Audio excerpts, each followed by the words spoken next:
तो चलिए, कल हम लोग की जो क्लास हो रही थी वो differentiation between economics and economy की हो रही थी।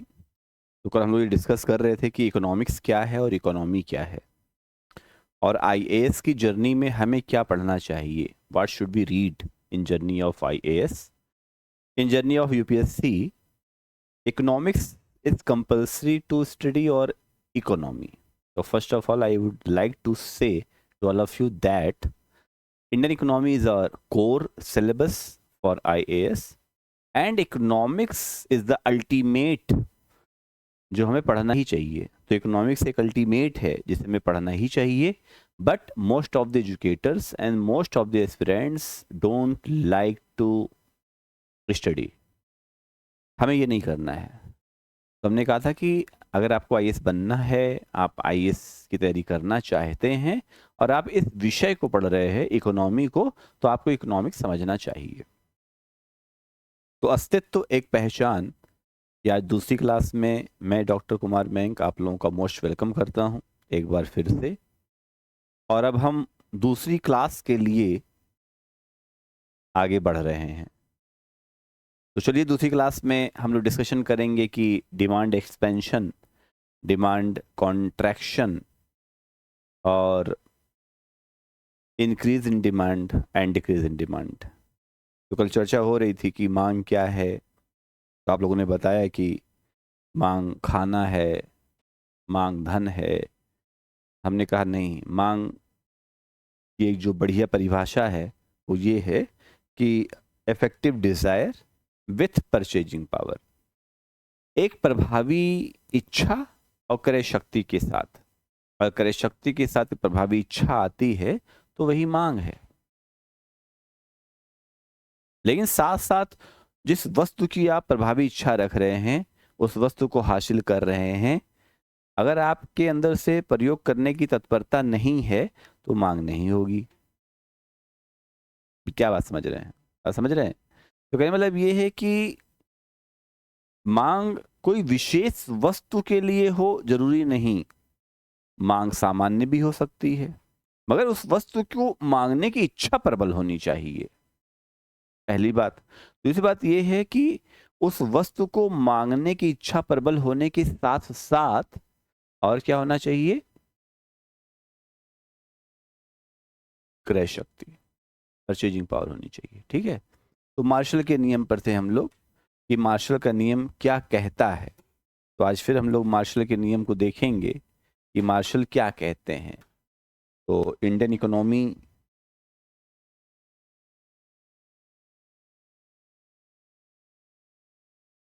Economy for IAS,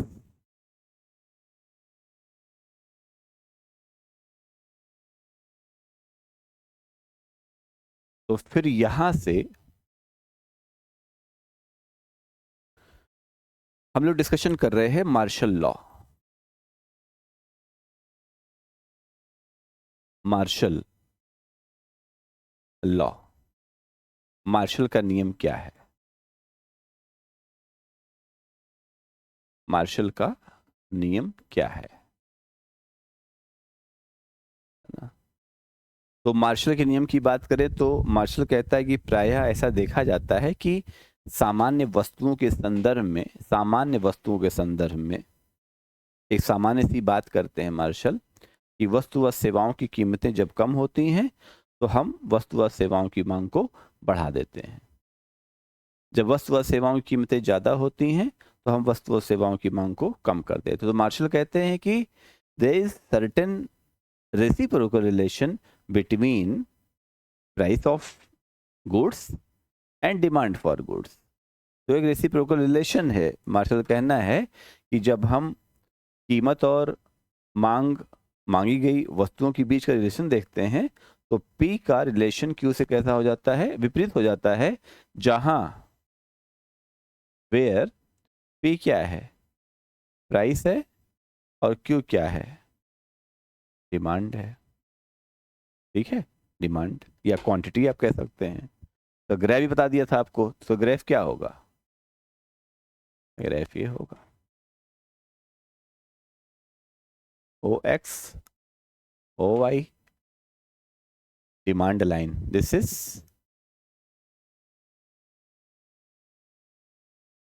negative slope, this is negative slope and this is demand line. ये Q है एंड ये P है। तो जैसे प्राइस यहाँ पर है, डिमांड यहाँ पर है, तो P1 कीमत पर मांग Q1 है, फिर प्राइस P1 से घट करके P2 हो गई, तो डिमांड Q1 से बढ़ करके Q2 हो गई। This is point A, this is point B, and now you are seeing here that when we are traveling from point A to B, जब हम A से B पर जाते हैं तो यही क्या कहलाता है, एक्सपेंशन इन डिमांड। A से B क्या कहलाएगा, एक्सपेंशन इन डिमांड, ठीक है। और जब हम B से A की तरफ जाएंगे, कहाँ जाएंगे, जब हम B से A की तरफ जाएंगे तो यह क्या कहलाएगा, कॉन्ट्रैक्शन इन डिमांड। एक हो गया मांग में संकुचन, एक हो गया मांग में प्रसार। तो हम ये कह सकते हैं कि जो मांग का संकुचन है ये भी मांग का संकुचन है, ये भी कॉन्ट्रैक्शन इन डिमांड है ना, कॉन्ट्रैक्शन इन डिमांड है, सॉरी ये एक्सपेंशन इन डिमांड है। क्या है, एक्सपेंशन इन डिमांड है। और Q1 से Q2 जाने पर, Q1 से Q2 जाने पर एक्सपेंशन इन डिमांड है, लेकिन जब Q2 से Q1 जाते हैं तो कॉन्ट्रैक्शन इन डिमांड है। ऐसा क्यों हो रहा है, क्योंकि जब हम P1 से P2 सॉरी जब हम P1 से P2 आते हैं, यानी जब कीमत हमारी कम हो रही है तो हमारी मांग बढ़ रही है। तो मतलब क्या हुआ, कीमत के कम होने पर मांग में प्रसार है, कीमत कम होने पर मांग प्रसार है। और जब कीमत ज्यादा हो जाती है तो मांग में क्या है, संकुचन है। यही मार्शल का नियम है। तो कीमत कम होगी, कीमत कम होगी तो डिमांड क्या होगा, एक्सपेंशन में चला जाएगा। जब कीमत ज्यादा होगी तो डिमांड क्या हो जाएगा, कॉन्ट्रैक्शन में चला जाएगा। लेकिन सवाल ये है कि क्या हमेशा ऐसा होगा, क्या सभी वस्तुओं के लिए ऐसा होगा, क्या हमेशा मांग में प्रसार होगा और मांग में संकुचन होगा? हमेशा ऐसा नहीं होगा। दवा की कीमत बहुत ज्यादा है और दवा की जरूरत है तो आप कीमत के कम होने का इंतजार तो करेंगे नहीं। चीनी कीमत बहुत कम है और चीनी की जरूरत कम है तो आप चीनी की मांग तो बहुत ज्यादा करेंगे नहीं। और कुछ वस्तुएं ऐसी होती हैं जो सिर्फ आप अपनी आवश्यकता के लिए ही प्रयोग करते हैं। अब कैंसर की दवा की सेल लग जाए और कोई आपसे कहे कि भाई कैंसर की दवा की सेल लगी है और बहुत सस्ती दवा मिल रही है, तो ऐसे में आप क्या करेंगे, कैंसर की दवा लेंगे? नहीं लेंगे। तो कैंसर की दवा तो तभी लेंगे ना जब कैंसर होगा आपको, और जब कैंसर की दवा लेंगे तो उसमें आप कीमतों पर जाएंगे नहीं। क्लियर हो गया? यानी हम एक्सपेंशन इन डिमांड और कंट्रैक्शन इन डिमांड के लिए तो शर्त रख रहे हैं ना, और शर्त क्या है, कीमत। तो मार्शल कहते हैं भाई कीमतों के कम होने पर मांग बढ़ेगी। समझ रहे हैं नहीं, कीमतों के कम होने पर मांग बढ़ेगी और कीमतों के बढ़ने पर मांग कम होगी।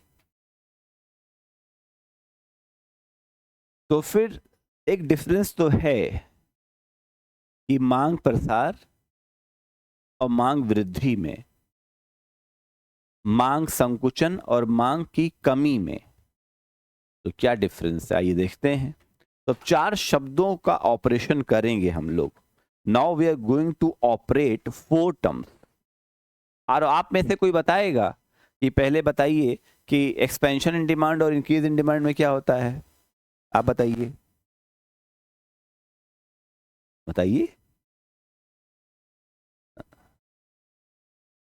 और contraction in demand and decrease in demand में क्या होगा? आप बताइए। चलिए डिस्कशन करते हैं, ठीक है, डिस्कशन करते हैं। तो हम 4 वर्ड लिख रहे हैं यहां पर ना, एक्सपेंशन इन डिमांड, मांग में प्रसार,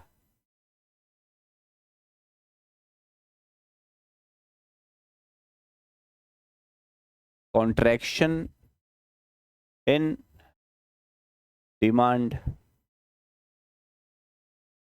मांग में संकुचन,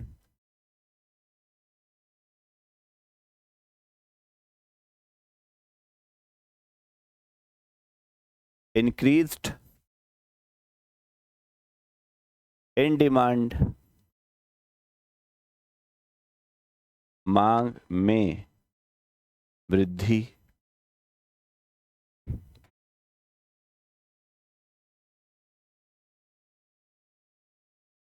डिक्रीज्ड इन डिमांड,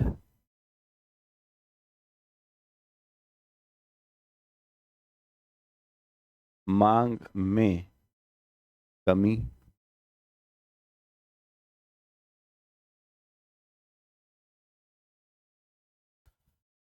ये 4 टर्म है। तो 4 टर्म है तो चारों के अलग अलग मतलब होंगे। तो प्रसार का मतलब कुछ और होगा, वृद्धि का मतलब कुछ और होगा, संकुचन का मतलब कुछ और होगा, और कमी का मतलब कुछ और होगा। तो आज की क्लास से नीचे और ऊपर चलेगी और आप अच्छे समझ जाएंगे। और जब आप आईएएस मुख्य परीक्षा में जाएंगे तो वहाँ पर आपको लिखने में सहूलियत भी होगी कि हम कब मांग में प्रसार शब्द का प्रयोग करें, हम कब मांग में संकुचन शब्द का प्रयोग करें, हम कब मांग में कमी शब्द का प्रयोग करें, हम कब मांग में वृद्धि शब्द का प्रयोग करें। और यूपीएससी का मेंस तो फिर आपके अच्छी लेखन शैली पर है, आपकी गुड आंसर राइटिंग पर है। अगर आप अच्छी लेखन शैली में हैं तब तो बढ़िया है। और अच्छी लेखन शैली कहाँ से आएगी? अच्छी लेखन शैली अच्छे शब्दों से आएगी, अच्छी लेखन शैली अच्छी टेक्नोलॉजी से आएगी, अच्छी लेखन शैली अच्छे लिखने से आएगी, अच्छे अभ्यास से आएगी।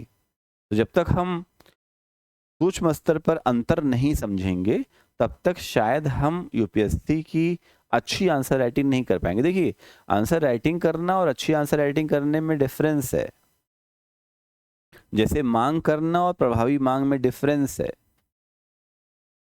डिमांड और इफेक्टिव डिमांड में डिफरेंस है, डिजायर और इफेक्टिव डिजायर में डिफरेंस है।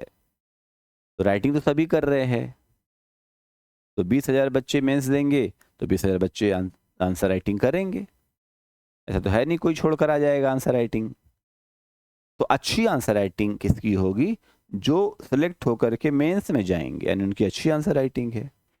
और अच्छी आंसर राइटिंग के लिए अंतर जाना जरूरी है। तो आप बताइए प्रसार और वृद्धि में क्या अंतर है? तो आप कहेंगे अरे सर, प्रसार और वृद्धि तो वही लग रहा है। क्यों वही लग रहा है? ही नहीं, आपको लग रहा है? हाँ, देखिए, प्रसार का मतलब होता है बढ़ना, वृद्धि का मतलब भी होता है बढ़ना। लेकिन जब हम प्रसार शब्द का प्रयोग करते हैं तो प्रसार शब्द का मतलब होता है किसी एक सरफेस पे बढ़ना। जैसे अगर हम आपसे पूछें कि आपके शरीर का प्रसार होता है या आपके शरीर की वृद्धि होती है, यू आर एक्सपैंडिंग और यू आर इंक्रीज्ड,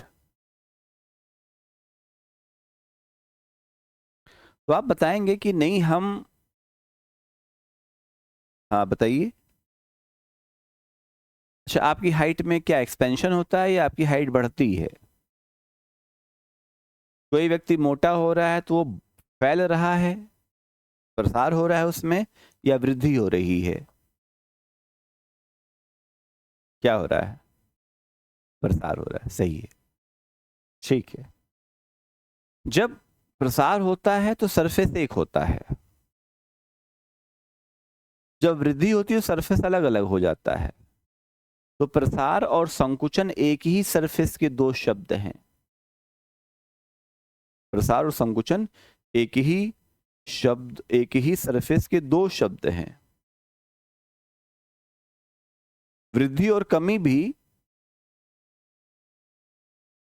सॉरी, कमी और संकुचन भी एक ही जैसा बोध देते हैं।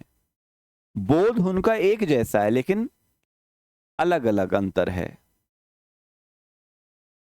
अलग अलग बातें हैं। समझिए अब, इलास्टिक देखा है? इलास्टिक, 1 मीटर की इलास्टिक है। इलास्टिक को स्ट्रेच करके हमने 2 मीटर बना दिया। नहीं, इलास्टिक 2 मीटर की नहीं थी, इलास्टिक तो 1 ही मीटर की थी। हमने इसको स्ट्रेच कर दिया, स्ट्रेच, इलास्टिक को स्ट्रेच कर दिया। 1 मीटर की इलास्टिक को स्ट्रेच करके 2 मीटर बना दिया। ये क्या है? एक्सपेंशन है। तो सरफेस वही है, सरफेस डी डी है, एक्सपेंशन हो रहा है, ए टू बी गए, expansion due to diminishing of price.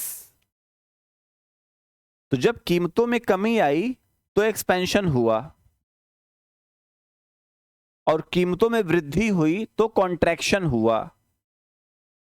समझ में आ रहा है?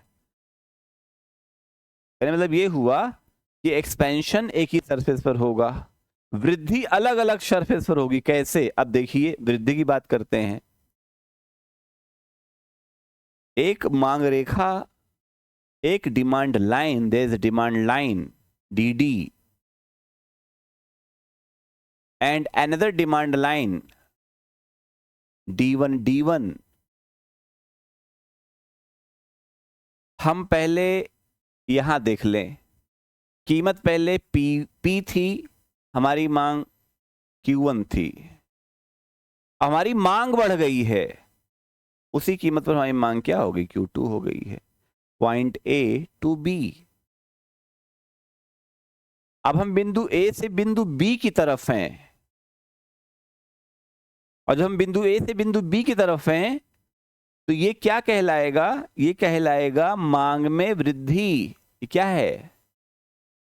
ये है मांग में वृद्धि।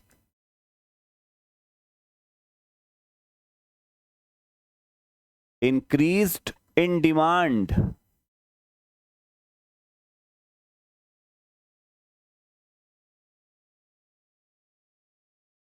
क्योंकि एक तरफ प्राइस है, एक तरफ क्वांटिटी है, डिमांड है।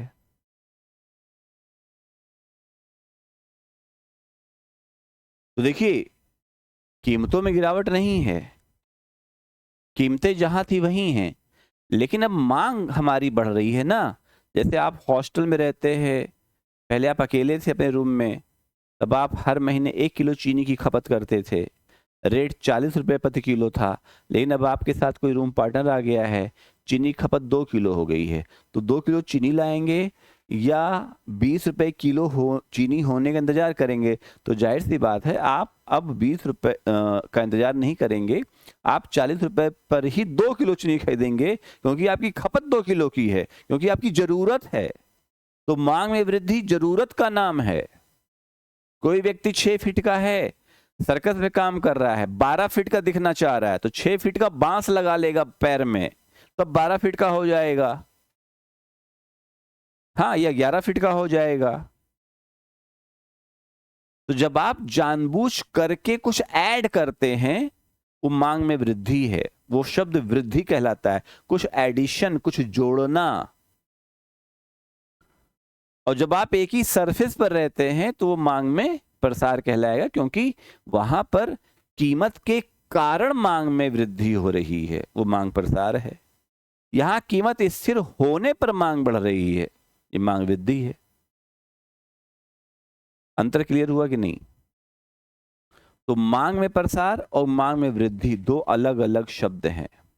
Expansion in demand and increased in demand, तो एक्सपेंशन इन डिमांड हम कब यूज करते हैं? जब कीमतों के कारण मांग बढ़ रही हो, that is expansion in demand. Increase in demand हम कब यूज करते हैं? जब जरूरत के कारण मांग बढ़ रही हो। तो जब जरूरत के कारण मांग बढ़ेगी तो मांग में वृद्धि है। जब कीमतों के कारण मांग बढ़ेगी तो मांग में प्रसार है। तो यहां पर क्या है? मांग में वृद्धि। तो हम यहां लिख सकते हैं कि आवश्यकता पड़ने पर, आवश्यकता पड़ने पर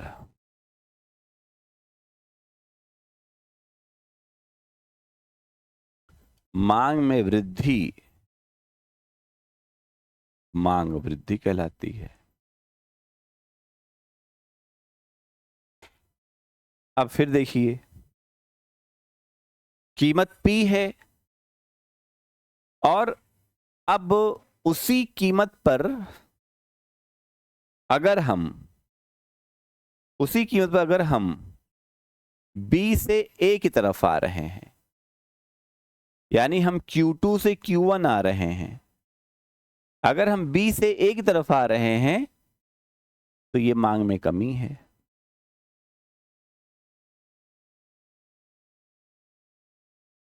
तो आप क्या कहेंगे? आप ये कहेंगे कि आवश्यकता कम होने पर,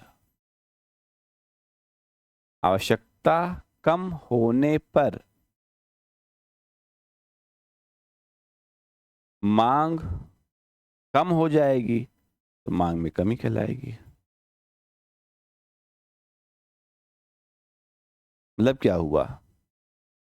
अगर हम डी लाइन से D1 शिफ्ट हो रहे हैं तो ये क्या कहलाएगा? इंक्रीज्ड। अगर हम D1 लाइन से DD शिफ्ट हो रहे हैं तो क्या कहलाएगा? डिक्रीज्ड। ठीक है, समझ गए ना डिफरेंसेस? तो there are 4 terms and 4 differences between expansion in demand, contraction in demand, increase in demand and decrease in demand। तो 4 शब्द हैं, 4 अंतर है। मांग में प्रसार, मांग में कमी, मांग में वृद्धि और मांग में संकुचन। आइए तो अब एक ऐसा डायग्राम बनाते हैं जिसमें हम मांग में प्रसार, मांग में संकुचन, मांग में कमी और मांग में वृद्धि को एक साथ देखेंगे। ठीक, आइए देखते हैं। आप लोग बताइएगा फटाफट।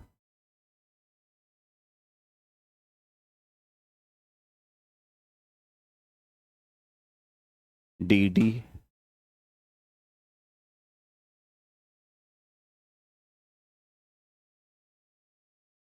D1,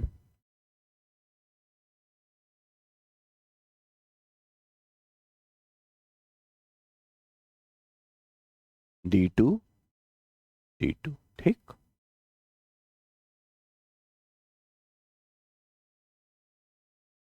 ये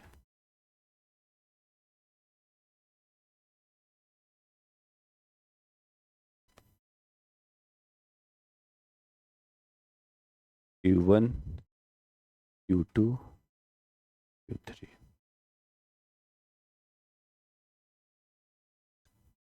M, N, P,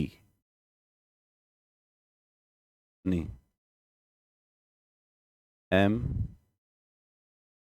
M, N, L। इधर P है,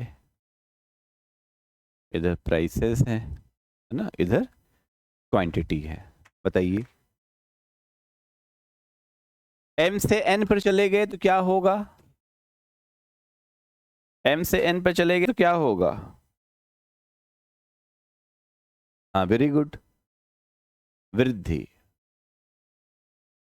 N से L पे गए तो क्या होगा? वृद्धि। मतलब मांग में वृद्धि,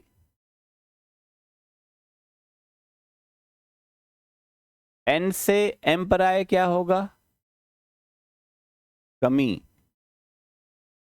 एल से एन पर आए तो क्या होगा? कमी।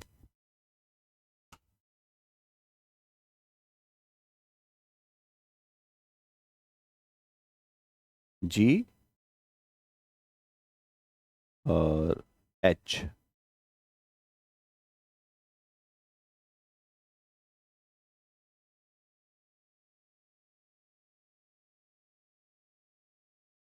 एम से जी पर जाएंगे तो क्या होगा? क्या होगा? बहुत बढ़िया, प्रसार।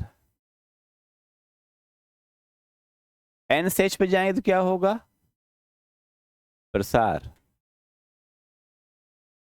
जी से एम पे जाएंगे क्या होगा? संकुचन। वेरी गुड, समझ गए आप लोग, संकुचन। और एच से एन पे जाएंगे क्या होगा? कुचन, है कि नहीं? तो अब आप चारों शब्द समझ गए। आप समझ गए मांग में प्रसार, आप समझ गए मांग में संकुचन, आप समझ गए मांग में वृद्धि, आप समझ गए मांग में कमी। समझ गए आप? ठीक, यहां देख लीजिए, Q1 से Q2 गए, क्या होगा आप बताइए? Q1 से Q2 गए, वृद्धि। Q2 से Q3 गए, वृद्धि। Q2 से Q2 से Q2 से Q1 आ गए, कमी। Q3 से Q1 आ गए, कमी। Q3 से Q2 आ गए, कमी। समझ गए? तो इस तरीके से मांग में वृद्धि, मांग में प्रसार, मांग में कमी, मांग में संकुचन। ठीक है, तो अब सवाल अगला है कि कैसी वस्तुओं की मांग में कमी होती है, कैसी वस्तुओं की मांग में प्रसार होता है, कैसी वस्तुओं की मांग में संकुचन होता है, और कैसी वस्तु की मांग में वृद्धि। तो अगला जो टॉपिक होगा हमारा, मांग के स्वभाव, नेचर ऑफ द गुड्स। ठीक है, अगला टॉपिक क्या होगा? टॉपिक होगा हमारा नेचर ऑफ द गुड्स।